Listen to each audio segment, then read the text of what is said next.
आप लोगों को एक कहानी सुनाने जा रहा हूँ जो कि मेरे द्वारा लिखी गई है, जिसका शीर्षक है अनोखी न्याय प्रिय माँ। जो किस तरह एक माँ रोज़ सुबह की बेला में रास्ते के उस मोड़ पर खड़ा होकर देखा करती जहाँ से दूसरे लोग गांव छोड़कर आया जाया करते।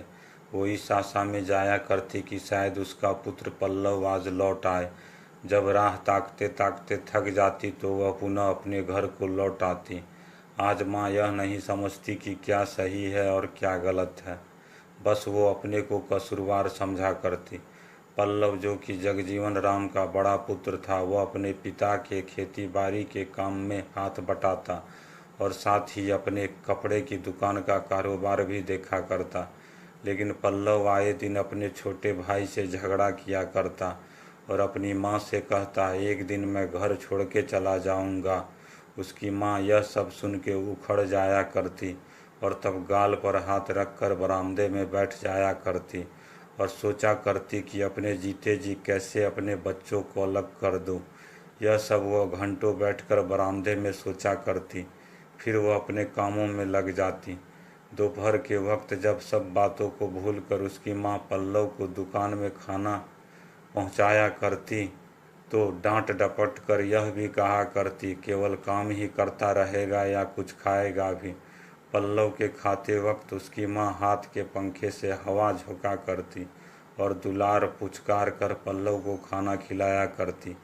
कभी कभी खाते वक्त डांट डपट भी लगाया करती और कहती, देखो तो हमर बिटवा कितना दुबला गया है। पल्लव की माँ के लिए इतना ही प्यार अपने छोटे पुत्र के लिए भी था। उसका भी वो खूब ख्याल रखा करती। छोटा पुत्र अभी स्कूल ही जाया करता, पढ़ना लिखना ही उसका केवल काम था। एक दिन पल्लव हिम्मत बांध और मुंह हाथ फुलाए अपने पिता से बोल बैठता है, अगर बेटा बड़ा हो जाए तो स्वयं उसे अधिकार दे देना चाहिए। और पल्लव ये भी जानता था कि माँ को किसी प्रकार के वाद विवाद के लिए पंचमुखिया को बुलाना अच्छा नहीं लगता, क्योंकि उसका मानना था कि घर की इज्जत घर में ही बनी रहे तो ज़्यादा अच्छा होता है। यह सब सुनते ही उसके पिता विफर पड़ते हैं और उसी वक्त उसको घर से निकल जाने को कहते हैं। बात न बनते देख पल्लव दुकान की ओर जाने लगता। तब रास्ते में उसे इस बात का पता चलता है कि उसके दुकान में आग लग गई है। तब पल्लव को परिस्थितिवश उसे गांव छोड़कर जाना पड़ता, लेकिन संजोगवश उसे दूसरे जगह दुकान में आसानी से काम मिल जाती है। लेकिन उसकी तनख्वाह उसकी मेहनत से बहुत कम होती है और उस पर भी उसे रोज़ डांट फटकार सुननी पड़ती। अगर दुकान मालिक कभी उसे खाते वक्त देख ले तो उसे कड़े शब्दों में बोल पड़ता, कुछ काम भी करेगा या दिन भर यूं ही ठूसता रहेगा। यह सब देख सुन पल्लव की आंखों से आंसू छलक आते और उसे पुराने दिनों की माँ की ममता याद आ जाया करती और तब उसे अपने भूल का एहसास होता। एक दिन पल्लव अपने घर को लौट आता है और माता पिता के साथ अच्छे व्यवहार के साथ रहने लगता।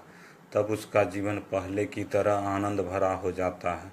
यहाँ एक माँ जानती है कि दोनों पुत्र उसके लिए एक समान है, लेकिन जहाँ आर्थिक रूप से जो बेटा कमज़ोर हो वहाँ कमज़ोर को पारिवारिक संपत्ति पर ज़्यादा हक बनता है ताकि दोनों सुखी पूर्वक रह सके। लेकिन पल्लव में ऐसी बातों की समझ नहीं थी।